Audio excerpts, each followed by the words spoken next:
नमस्कार मित्रों, आज मैं मालती जोशी जी की लोकप्रिय कहानियों में से एक कहानी प्यार के दो पल बहुत हैं सुनाने जा रही हूँ। यदि आप इस चैनल पर नए हैं तो प्लीज़ सब्सक्राइब कर लीजिए। प्यार के दो पल। स्वेटर हाथ में थामे हुए मैं कोई 10 मिनट से काउंटर पर खड़ी थी। ज़मीन पर दौड़ते हुए सफ़ेद खरगोश की एक एक भंगिमा मुझे याद हो गई थी।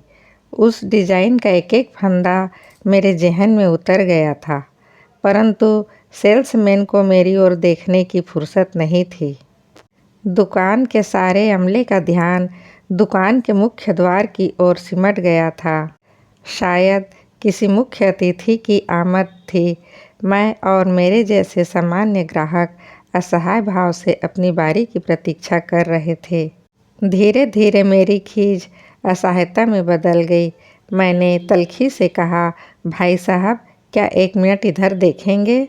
मेरी आवाज़ शायद ज़्यादा ही ऊंची हो गई थी। वह मुझसे मुखातिब हुआ और बोला, हाँ बोलिए मैडम, क्या है? बोलना क्या है? 1 घंटे से मैं स्वेटर के दाम पूछ रही हूँ। उस पर प्राइस टैग लगा हुआ है मैडम। आप चाहती तो इतनी देर में पढ़ सकती थी। मुझे अपनी भूल का एहसास हुआ। फिर भी अपनी झेप मिटाते हुए मैंने कहा, वह तो बताने वाला प्राइस है, देने वाली कीमत बोलिए। यह स्टोर है मैडम, गुमटी नहीं। यहाँ मोल भाव नहीं होता। उसने जैसे मेरी औकात बता दी थी। एक तीखा सा उत्तर मेरे जहन में आया, पर उसे सुनने की फुर्सत नहीं थी। उसे किसी ने आवाज़ दी थी। उसने पुलोवर का एक बंडल लेकर बीच वाले काउंटर पर चला गया। मैं निरुपाय भाव से देखती रही। बहन जी, मेरे बगल में खड़े व्यक्ति ने कहा, आप बेकार परेशान हो रही हैं। आज इस समय कोई आप पर ध्यान नहीं देगा। दुकान में इस समय शायद मिसेस कलेक्टर आई हुई हैं। इस समय किसी की पूछ परख नहीं होगी। क्या मतलब? क्या कलेक्टर की मिसेस ही पैसे देती हैं? हम लोग क्या सेंत मेत में खरीदते हैं? आप उल्टा बोल रही हैं। सेंत मेत में तो ये बड़े लोग खरीदते हैं। ऊपर से रौब भी झाड़ते हैं। भाड़ में जाए ऐसा रौब, मैंने कहा और पैर पटकती हुई बाहर चली आई। करीब दर्जन भर आंखें मेरी ओर घूम आई थी। शायद उसमें मिसेस कलेक्टर की भी आंखें हों, पर मुझे परवाह नहीं थी। मैं तो इतने ताव में थी कि अपने बच्चे को भी भूल गई थी। बेचारा बबलू मेरे पीछे पीछे घसीटता हुआ चला आया था। मैं तैश में सीढ़ियाँ उतर रही थी कि उसी समय किसी ने पुकारा, आशु, अश्विनी। मैंने चौंक कर देखा। दुकान के लॉन्च में सिगरेट के कस लेता हुआ एक सुदर्शन व्यक्ति खड़ा था। लोग हाथ बांधे उसके आसपास खड़े थे। आशु, मुझे पहचाना नहीं? मैं रवि, मतलब रविशंकर माथुर। रविशंकर माथुर, हमारे नए कलेक्टर? मैंने पेपर में पढ़ा तो था। अच्छा, यह मैं आप कब से हो गया? उसने कहा। अच्छा, और सुनाओ। ये आपके चाइल्ड हैं? बरखुरदार, आप अपना नाम बताइए। आपके पापा कहाँ हैं? मुझे याद नहीं उसने क्या क्या पूछे, मैंने क्या क्या उत्तर दिए। बाद में मुझे लगा अच्छा होता मैं उसके किसी बात का जवाब न देती, पीठ फेर कर चली आती। उसके प्रजाजनों के आगे उसकी अच्छी किरकिरी होती। पर यह मुलाकात इतनी अप्रत्याशित थी कि उस समय तो मैं बौखला गई थी। वो तो उस समय अपनी पत्नी से भी मिलवाना चाह रहा था, पर मुझे जरा भी इच्छा नहीं थी।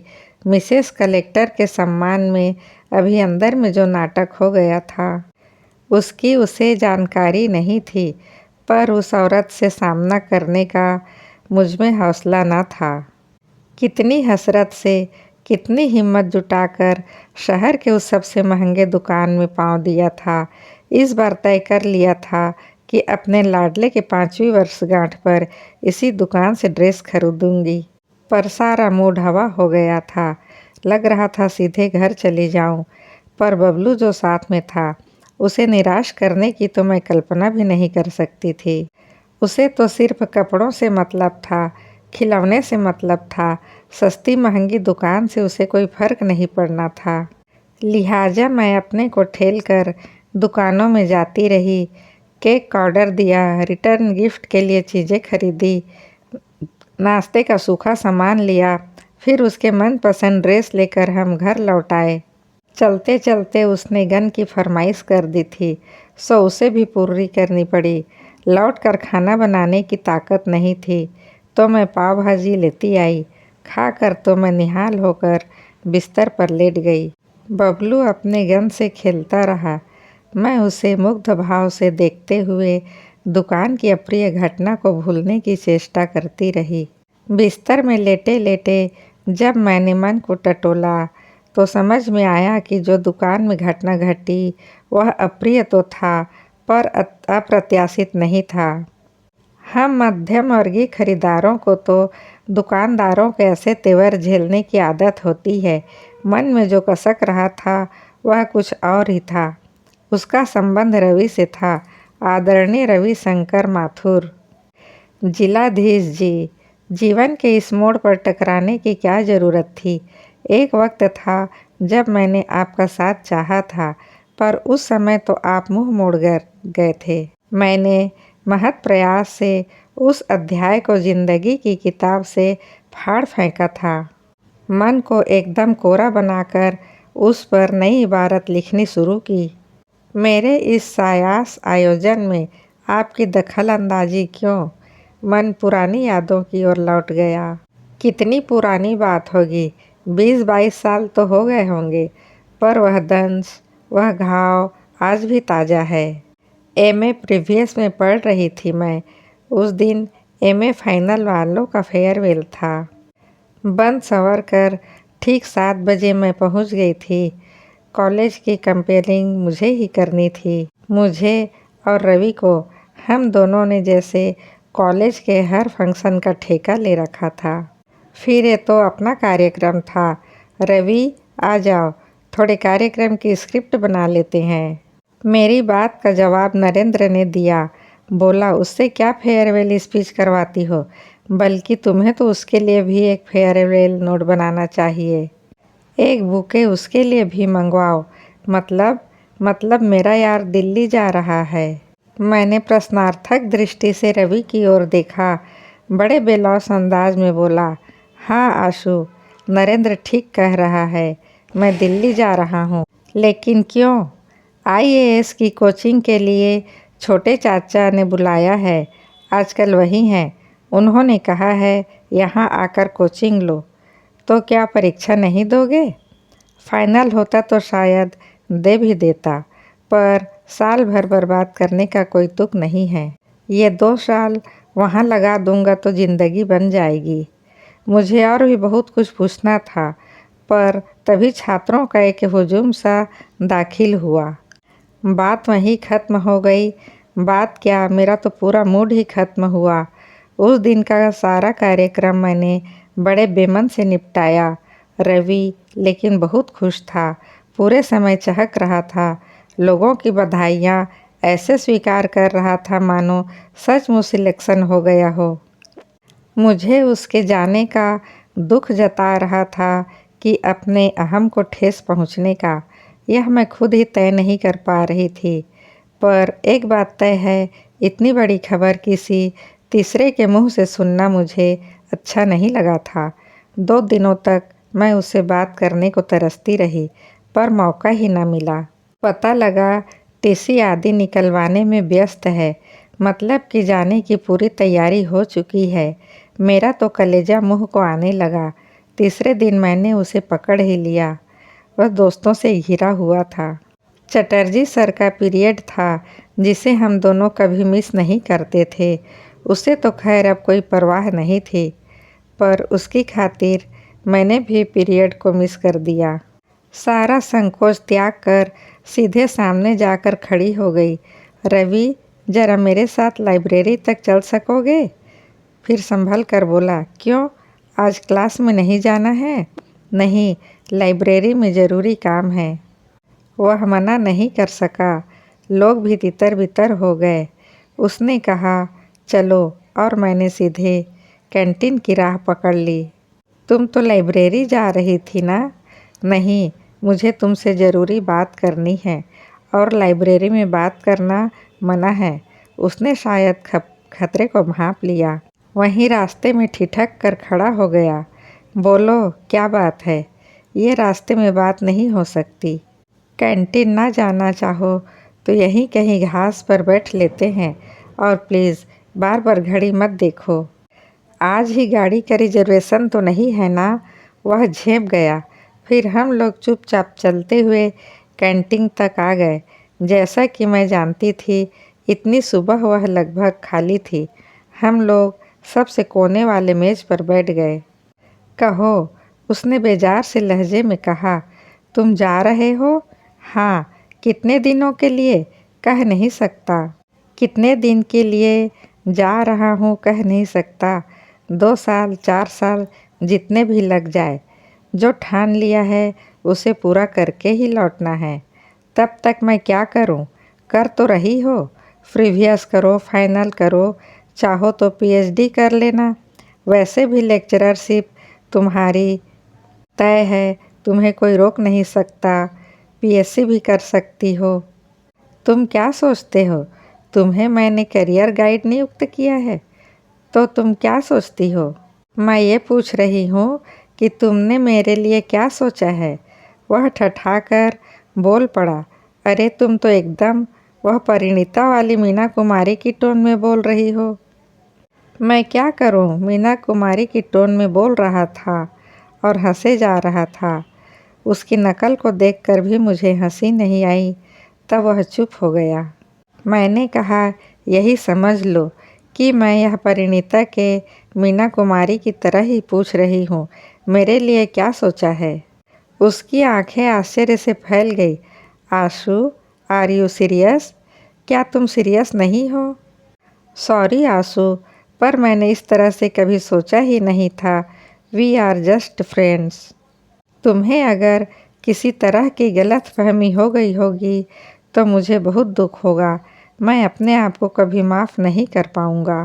पर मैं सच कहता हूँ कि इस तरह की बात कभी मेरे मन में उठी ही नहीं। उसके बाद वो कब उठकर चला गया मुझे पता नहीं। मैं पत्थर की मूर्ति की तरह देर तक कुर्सी पर बैठी रही। मुझे सिर उठाते भी शर्म लग रही थी। लग रहा था कि यहाँ उपस्थित सभी ने मेरे अपमान का नाटक देख लिया है। इस कैंटीन के दरों दीवार भी मेरी फजीहत के गवाह हैं। उसके बाद दोबारा मैं उस कैंटीन में पाँव रखने की हिम्मत नहीं जुटा पाई। उसके बाद मुझ में कॉलेज जाने का भी हौसला बाकी ना था, पर प्रिपरेशन लीव ने मुझे उबार लिया। हफ्ता भर मैं बिस्तर में ही पड़ी रही। संगी साथी भी हाल चाल पूछने आए। किसी को भी मेरे झूठ पर शक न हुआ। मेरी शक्ल सचमुच 6 महीने की बीमार जैसी निकल आई थी। चेहरे की सारी रौनक हवा हो गई थी। इसी दौरान हमारे ग्रुप में रवि को एक फेयरवेल दे डाला। मेरे जाने का सवाल ही नहीं था। किसी ने इसरार भी नहीं किया था।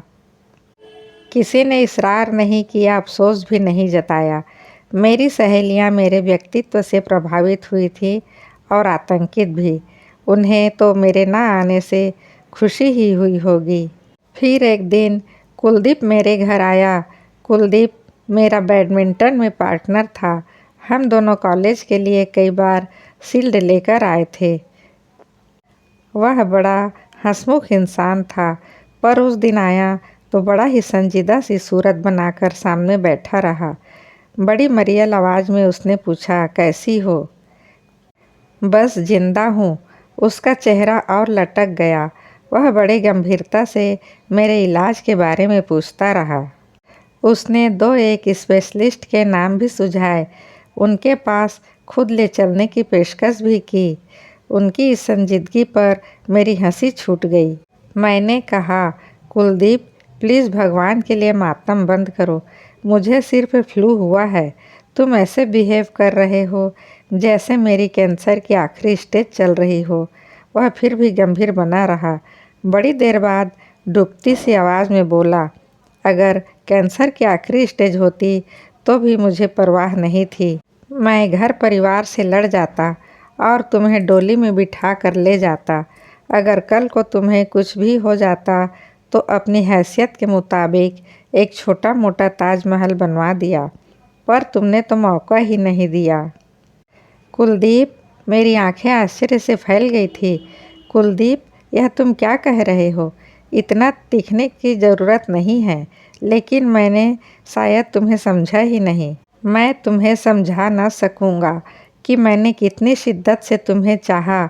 मेरी ज़ुबान पर तो जैसे ताला लग गया था। तुमने मेरे सपनों पर पानी फेर दिया, और वह भी उस नालायक रवि के लिए। पता है, उस दिन पार्टी में वह तुम्हारी कैसी मजाक बना रहा था। बोला, अपने ऊपर मरने वाली हर लड़की से अगर मैं शादी करने लगूं तो मुझे तो नवाबों की तरह एक हरम बनाना पड़ेगा। मैं शर्म के मारे कुलदीप से आंख नहीं मिला पाई। रवि पर तो इतना गुस्सा आ रहा था कि सामने होता तो मैं उसका मुंह नोच लेती। कुलदीप मेरा इतना अच्छा दोस्त था, पर मैं कभी उसके मन की थाह नहीं ले पाई थी। शायद इसी तरह रवि भी मेरे मन की थाह नहीं ले पाया होगा। लेकिन इसका यह मतलब तो नहीं कि वह मेरी भावनाओं का इस तरह मखौल उड़ाता। मैंने एक साथ 2 दोस्त खो दिए थे। जिंदगी एकदम वीरान हो गई थी। पढ़ाई से जी उचट गया था। कोई मुनासिब सा बहाना मिलता तो मैं परीक्षा भी नहीं देती, पर मजबूरी थी। रिजल्ट देखकर मुझे कोई आश्चर्य नहीं हुआ, क्योंकि मैं जानती थी कि मैं क्या करके आई हूँ। घर वाले सख्ते में आ गए। पापा तो रिवैल्यूएशन की जिद पर अड़े हुए थे। बड़ी मुश्किल से उन्हें मनाया जा सका। फाइनल तक आते आते मन का गुबार काफ़ी हल्का हो चला था। पढ़ाई भी मैंने जम कर की, पेपर्स भी ठीक ठाक दिए, पर पिछली कसर पूरे न हो सके। रिजल्ट बिगड़ गया। रिजल्ट आते ही माँ ने घर में हल्ला मचाना शुरू किया तो पापा भी चेते। उन्होंने जोर शोर से वर्षशोधन का काम शुरू कर दिया। पापा बेचारे कहाँ कहाँ से मेरे लिए रिश्ते लाते। मैं हर एक में अपने सपनों का राजकुमार खोज रही थी, पर निराशा ही हाथ लगती थी। कुछ लोगों ने स्वयं ही मुझे नकार दिया। उनकी दृष्टि में मेरी शैक्षणिक योग्यता उनके योग्य नहीं थी। एक जगह बात लगभग तय थी। व्यक्ति भी सुदर्शन था, नौकरी भी अच्छी खासी थी। भाभी ने सारा तय कर दी थी। उन्होंने डांट कर कहा कि नखरे मत करना, ऐसे लड़के रोज रोज हाथ नहीं आते। चाय के दौरान उस सज्जन ने पूछा, आप कॉलेज में नाटकों में काम करती थी? हाँ, अक्सर किया है। अभिजीत को जानती है? हाँ, हम दोनों ने एक साथ 2 प्ले में साथ में काम किए हैं। फिर तो वो आदमी ऐसे चुप हो गया जैसे मुंह में जबान ही ना हो। बाद में जाते जाते भैया से कह गया कि हमारे भरोसे ना रहे। बाद में पता चला कि यहाँ आने से पहले अभिजीत वर्मा ने उसे मेरे बारे में काफ़ी कुछ बताया था। वह काफ़ी कुछ क्या था पता नहीं, पर वह मंदगड़न तो था ही। बाद में पता चला कि मैं एक मेधावी छात्रा थी, अच्छी वक्ता थी, उत्तम खिलाड़ी थी। बीए फाइनल में मैंने सर्वोत्तम छात्र का खिताब भी जीता था। मेरी लोकप्रियता पर मुझे और परिवार वालों को नाज था। अब उसी का नकारात्मक पहलू सामने आ रहा था। हमारा समाज इतना खुलापन, इतना लोकप्रियता पसंद नहीं करता। शादी के मामले में तो बिल्कुल ही नहीं। मुझे एकाएक उन आयोजनों से, उन चर्चाओं से वितृष्णा हो गई थी। मैंने बीएड करने की ठान ली। उन दिनों प्रवेश परीक्षा का चक्कर नहीं था। मुझे आसानी से प्रवेश मिल गया। पहली पोस्टिंग इतनी सुदूर कस्बे में हुई थी कि माँ की इच्छा थी कि मैं किसी स्थानीय स्कूल में नौकरी कर लूँ। पैसा कम मिलेगा तो क्या, अलग गृहस्थी का खर्च भी तो बचेगा। शादी के लिए दौड़ धूप करने में भी आसानी होगी। शादी की इसी दौड़ धूप से तो मैं बचना चाहती थी। मैंने सरकारी नौकरी की जिद नहीं छोड़ी। पापा थे तब तक मेरे स्थानांतरण के लिए हाथ पैर मारते रहे। 2 साल बाद उनकी भी मृत्यु हो गई। माँ मेरे पास आ गई। शादी का प्रसंग टलता चला गया। मम्मा, पापा कब आएंगे? बबलू मेरे गले में दोनों बाहें डालकर पूछा था। मैं एकदम चौंक कर उठ बैठी। मेरी शादी का प्रसंग टला कहाँ? उसका उपसंहार तो यहाँ सामने बैठा हुआ है। बताओ ना मम्मा, पापा कब आएंगे? मैंने घड़ी की ओर देखा। बाप रे, 11:15 बज रहे थे। बेटा, अभी तुम सोए नहीं? मैं पापा के पास सोऊंगा। पापा तो सुबह आएंगे बेटे, अभी तो वह बस में बैठे होंगे। तुम सुबह उठोगे ना, उससे पहले ही वे पहुंच जाएंगे। प्रॉमिस? नींद से पलकें झपकाते हुए उसने पूछा। प्रॉमिस, मैंने कहा। मेरी आश्वस्ति पाते ही उसने पलकें मूंद ली। थोड़ी ही देर में उसकी नाक बजने लगी। मैंने बड़े विश्वास के साथ पापा की ओर से प्रॉमिस कर दिया था, क्योंकि जानती थी वे अपने बेटे के जन्मदिन में ज़रूर आएंगे। भले ही वे बॉस से लड़ जाएंगे।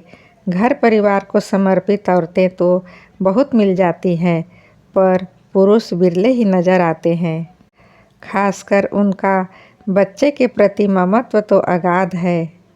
उनकी तुलना में मैं 19 ही बैठती हूँ।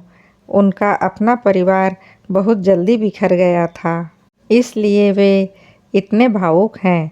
10 वर्ष की उम्र में माँ को और 14 वर्ष की आयु में पिता को खोकर इन्हें बहन के शरण में जाना पड़ा।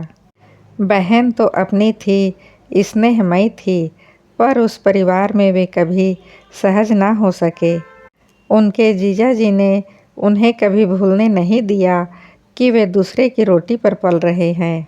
जीजा जी हमेशा अपने स्वर्गीय सास ससुर को कोसते ही रहे कि इतनी बड़ी जिम्मेदारी तो सौंप गए, पर खर्चने के लिए एक फूटी कौड़ी भी नहीं छोड़ी।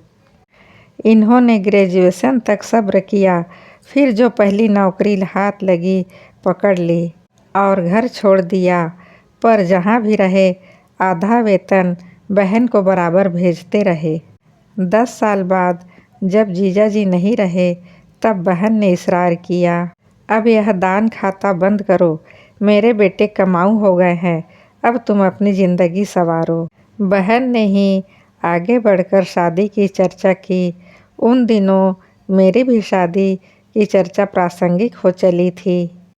माँ बीमार चल रही थी, मरने से पहले मेरे हाथ पीले कर देना चाहती थी। मेरे हाथ पीले कर देने के बाद घर परिवार का, बेटे बहू का सुख भोगना चाहती थी। मुझे भी लगा माँ के बाद तो मैं यहाँ एकदम अकेली पड़ जाऊँगी, तो मैंने भी हामी भर ली। भाभी भुनभुनाई भी, कितने अच्छे अच्छे रिश्ते आए थे, तब मना कर दिया। भाग्य में बाबू ही लिखा था, तो कोई क्या करे। मुझे कोई मलाल नहीं था। अफसर हो या बाबू, मेरी मांग में सिंदूर देने वाला कोई मिल गया था। यही बहुत था। उस सिंदूर के छाया में मैं अपना अकेलापन निरापद काट सकूंगी। कस्बे के उस स्कूल में बरसों से पढ़ा रही थी, बुढ़ा रही थी। 32 साल की उम्र में तो सपने हवा हो गए थे। शादी बस एक समझौता था। शादी बस एक समझौता था। परिस्थितियों से मैंने इस शादी से कोई उम्मीद नहीं बांधी थी, पर मेरे नए नवेले पति ने मुझे एक बार फिर सपनों की दुनिया में पहुंचा दिया। शादी के बाद वे मुझे मसूरी घुमाने के लिए ले गए। उन्होंने मुझे उपहारों से लाद दिया, महंगे होटलों में खाना खिलाया, टैक्सी में दर्शनीय स्थलों की सैर कराई। वे 8 दिन मेरे जीवन के सबसे अच्छे दिन थे। मैं खूब एंजॉय कर रही थी, पर मन में बार बार एक बात उठ रही थी कि इतनी साधारण सी नौकरी करने वाला यह शख्स इतना साह खर्च कैसे है। ज़रूर कोई ऊपरी आमदनी का जरिया होगा, पर वह समय ऊंच नीच सोचने का नहीं था। हर क्षण को भरपूर जी लेने का था, पर हर सपना कभी न कभी टूटता ही है। हमारी छुट्टियां भी समाप्त होने को थी। नौकरी पर लौटने से पहले पति का घर देखने की इच्छा हुई, क्योंकि शादी तो जीजी के यहाँ से ही हुई थी। असली ससुराल तो वहीं था जहाँ पति का घर था। हमने छुट्टी के आखिरी 2-3 दिन वहीं बिताए। उस रात मैंने खाना बनाया तो वे अपलक मुझे ताकते रहे। खाना खाते समय इतनी तारीफ की कि मैं संकोच से गड़ ही गई। कहा भी कि आपको इतना आश्चर्य क्यों हो रहा है? मैं तो सालों से खाना बना रही हूँ। हर हिंदुस्तानी लड़की कम से कम दाल, चावल, सब्जी, रोटी तो बना ही लेती है। फिर भी वो अभिभूत बने रहे। सुबह जब बिस्तर पर चाय दी तो हर्ष और विस्मय से उनकी आंखें छलक रही थी। मुझे लगा अब चाय की तारीफ में भी कसीदे पढ़े जाएंगे, पर जब बड़ी देर तक कोई बात नहीं हुई तो मैंने चौंक कर देखा। वे चाय का कप थामे मुझे एकटक देख रहे थे। मैं कमरा साफ कर रही थी। झाड़ू रोककर उनको देखा और पूछा कि क्या देख रहे हैं? सोच रहा हूँ जो हाथ बैडमिंटन के रैकेट थामने के लिए बने हैं आज झाड़ू लगा रहे हैं। बैडमिंटन? मेरे मुंह से एक उसांस निकल गई। पता नहीं कितनी पुरानी बात हो गई है। अब तो याद भी नहीं आता कि कभी खेलती थी। यही तो मैं कह रहा हूँ। तुमने गलती कर दी जो खेलना छोड़ दिया। तुम चाहती तो बैंक वगैरह में आसानी से जॉब पा जाती। वे लोग तो स्पोर्ट्समैन को हाथों हाथ लेते हैं। कुलदीप भी तो लग गया था। शायद कैनरा बैंक में। अब तो बड़ा अफसर बन गया होगा। आप कुलदीप को जानते हैं? हाँ, मैं तो सबको जानता हूँ। कुलदीप, अभिजीत, रविशंकर, असलम, कविता, सुलेखा। पता है वह सुलेखा एक बार इटारसी में मिली थी। बाप रे, क्या मोटी हो गई है। आप इन सब को कैसे जानते हैं? उन्होंने कोई उत्तर नहीं दिया। उन्होंने चाय का कप टिपाई पर रखकर बड़ी सी ट्रंक से एक फ़ोटो निकाला और मेरे सामने कर दिया। फ़ोटो बहुत पुराना था। मैं पहचान गई। वह हमारा बीए का ग्रुप फ़ोटो था। सामने की पंक्ति में हम 8 लड़कियां थीं। रजनी, सुलेखा, साहिना, मैं, करुणा, गीता और कॉलेज की ब्यूटी क्वीन सुगंधा। आपकी ये फ़ोटो? उन्होंने मेरी बात पूरी होने के पहले ही एक फ़ोटो पर उंगली रख दी। तीसरी पंक्ति में वो थे। चेहरा तब इतना भरा हुआ नहीं था, पर मैं पहचान गई। आप हमारी क्लास में थे? हाँ। मेरे आश्चर्य का अंत नहीं था। मैं था, लेकिन सिर्फ जनरल इंग्लिश की क्लास में। हम लोग साथ बैठते थे। शेष सब्जेक्ट तो अलग थे ना, पर मुझे तो याद नहीं आ रहा। कैसे याद आएगा? पूरे 85 लोगों की क्लास थी और सारे वक्त शोर ही तो होता रहता था। कैसे कैसे लोग पढ़ाने आ जाते थे। सक्सेना सर, अवस्थी सर बस रोल कॉल होने तक क्लास में बैठते थे। बाद में तो उनकी कोई सुनता नहीं था। और पाठक सर की तो तुम लोग क्या गद बनाते थे। आपको सब याद है? हाँ। बैक बेंचर्स और क्या करते हैं? केवल मज़े ही तो लेते हैं। मुझे वह जनरल हिंदी के पीरियड्स, वह खचाखच भरी क्लास, वह फिक्रे, सब कुछ याद आ रहा था। स्मृति के उपवन में अचानक असंख्य चेहरे खिल उठे थे, पर उनमें यह चेहरा कहीं नहीं था। मुझे आप याद क्यों नहीं आ रहे हैं? मैंने तड़प कर कहा। लेट इट गो यार। याद करने लायक कुछ होता तभी तो याद आता। ना पढ़ने में, ना खेलने में, ना गाने बजाने में, ना शोर शराबे में।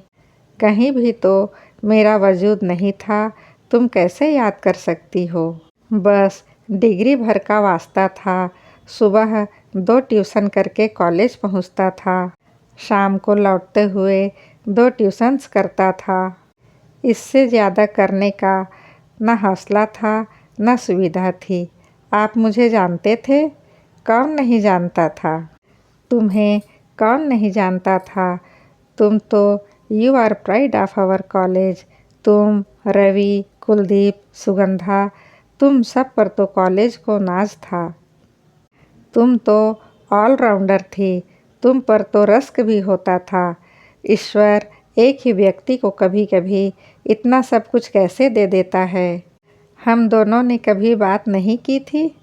एक आध बार की थी, शायद इलेक्शन के वक्त या फिर डिबेट के बाद तुम्हें कांग्रेचुलेट किया था, ठीक से याद नहीं।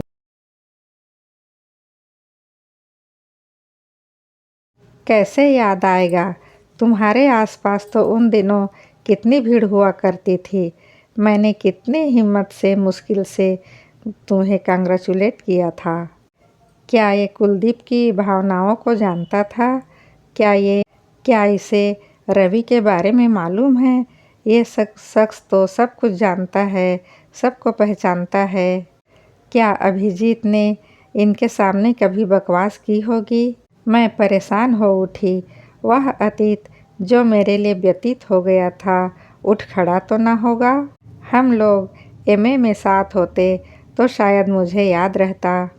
मैं आपको पहचान लेती। वहाँ कम लोग होते हैं ना।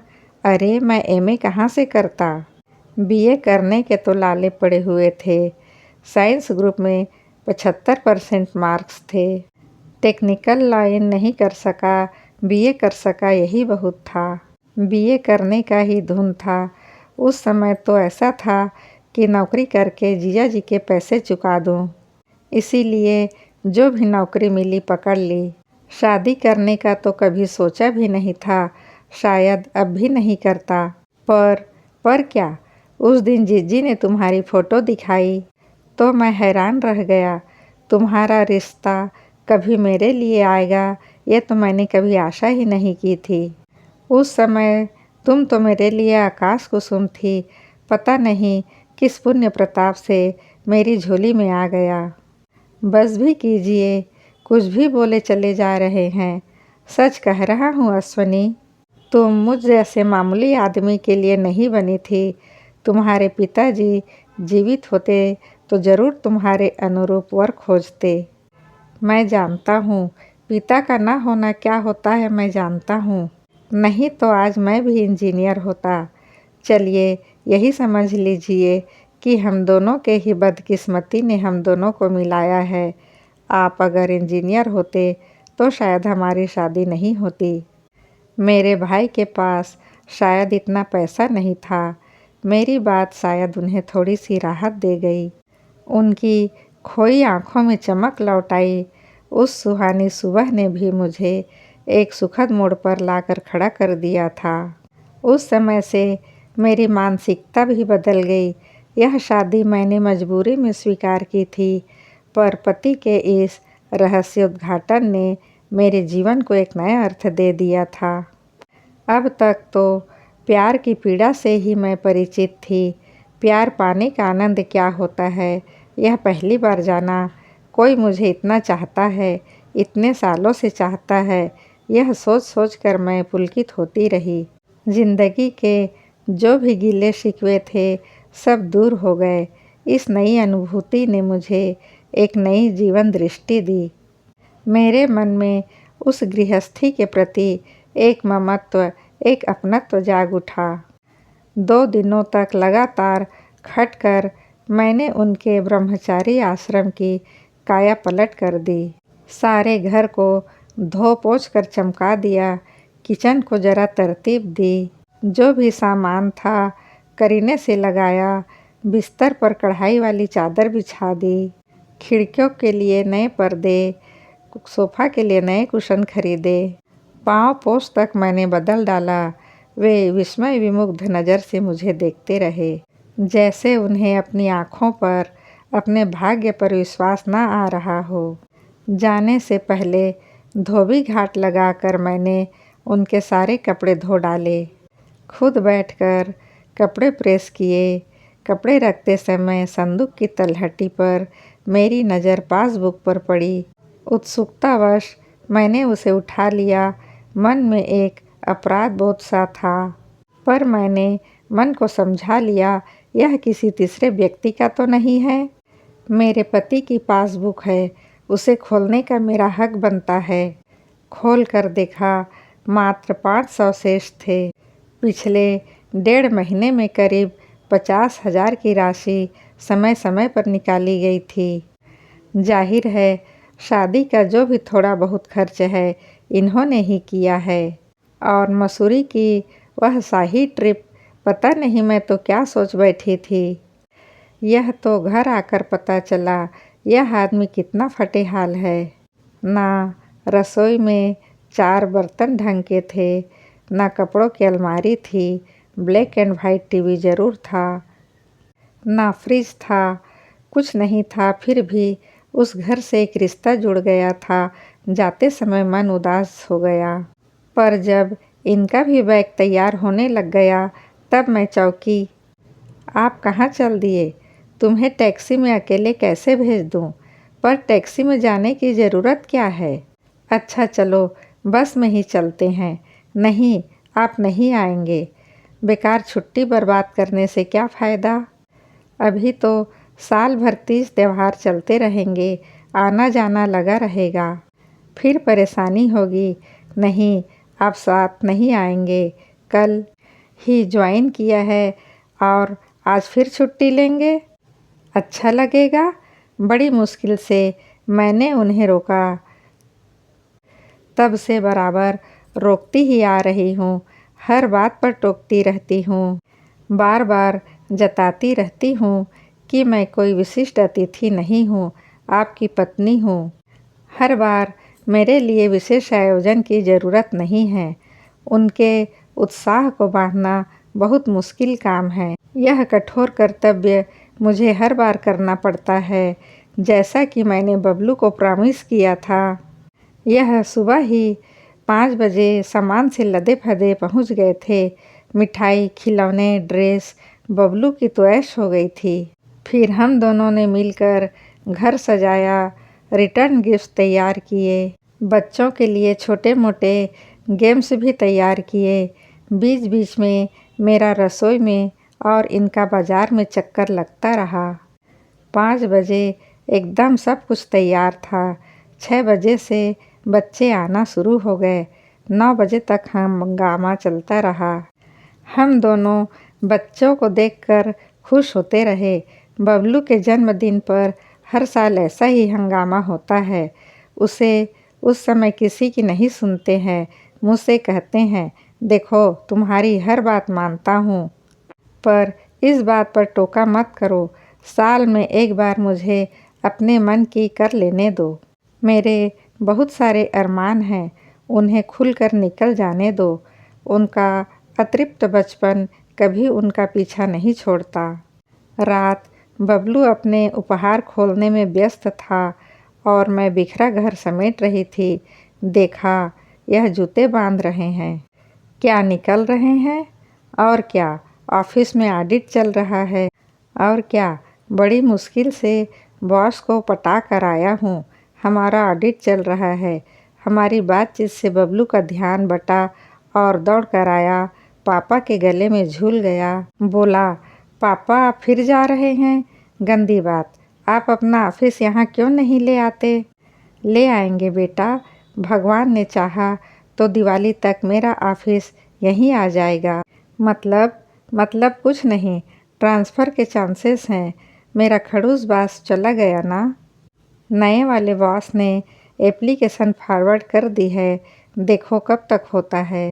आप अपना एप्लीकेशन वापस ले लीजिए। क्यों? बड़ी मुश्किल से तो? नहीं, मेरी इच्छा नहीं है। वे कुछ क्षण तक मुझे घूरते रहे। उनके चेहरे पर कई रंग आए और गए। मुझे लगा कहीं ये कुछ गलत ना सोचने लगे। जल्दी से स्पष्टीकरण दे डाला। सुनो, अपनी क्लास में वो माथुर था ना, वो यहाँ कलेक्टर बनकर आ गया है। तो मैं नहीं चाहती आप अपने क्लास फेलो के मातहत काम करें। पागल हुई हो? कलेक्टर से भरा मेरा क्या लेना देना?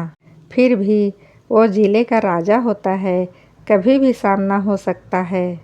इस हिसाब से तो तुम भी उसकी प्रजा में शुमार हो। तो तुम अपना ट्रांसफ़र करा लो।